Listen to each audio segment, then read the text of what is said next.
Hi friends, नमस्कार। आपको ईश्वर का साक्षात दर्शन करना है तो फिर पूरा वीडियो ज़रूर सुनना।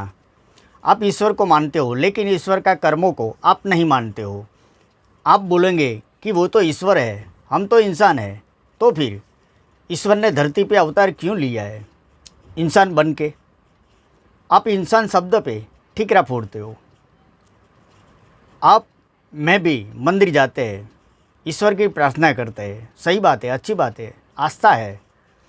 ईश्वर फक्त सद्बुद्धि देते हैं, वो भी किसको? सद्बुद्धि किसको देते हैं?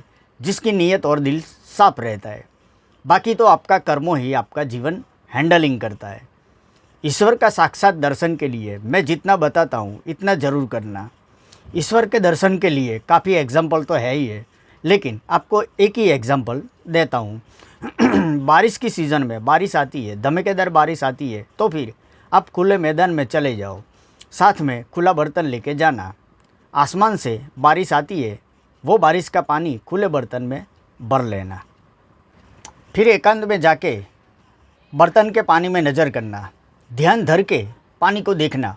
उस पानी में आपको ईश्वर का दर्शन होगा। आपकी नीयत और दिल साफ है तो फिर दर्शन जरूर होगा। आपके बर्तन में जो पानी है वो पानी ईश्वर का रूप ही है। बात समझ में नहीं आई तो फिर मैं थोड़ा कुछ समझाता हूँ। आप समझो कि पृथ्वी पे पानी ही गायब हो गया तो फिर आप क्या करोगे? क्या ज़िंदा रह पाओगे? अगर 3 साल बारिश ही नहीं आई तो फिर अकाल हो जाएगा, अनाज ही नहीं मिलेगा, तो फिर आप क्या करोगे? आप सोचते होगे कि बारिश के पानी में ईश्वर कहाँ कैसे दिखेगा, क्योंकि आपके पास वैज्ञानिक बुद्धि है।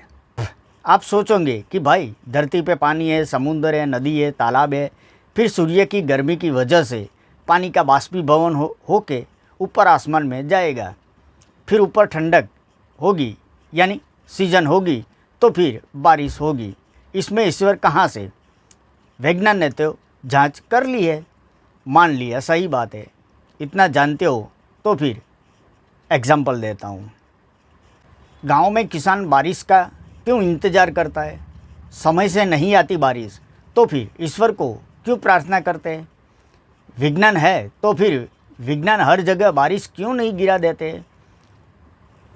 रास्ते पे, हाईवे पे पानी की परब लगाते हैं। आप तीर्थ यात्रा करते हो, पद यात्रा करते हो, रास्ते में आपको पानी की प्यास लगी है, कहीं से पानी मिल गया, आपने पानी पी लिया, फिर आप क्या एहसास करोगे? वही तो पानी की कीमत है। कुदरत, प्राकृतिक ईश्वर की देन है, वही तो ईश्वर है। ना आपने किसी की सेवा की, समझो माँ बाप, फिर बाहर के, ना किसी को आश्वासन दिया, ईर्ष्या, अदेखाई, ऊपर उठने के लिए कितने को गिराया, झगड़ा, मर्डर, बलात्कार। रोकने की शक्ति है फिर भी रोकते नहीं, यानी शामिल ही होगा। वही समझे। फिर आपको बारिश के पानी में ईश्वर का दर्शन कैसे होगा? फिर मंदिर जाके क्या फ़ायदा होगा? पानी की कीमत समझो, वही बताता हूँ। थैंक्स।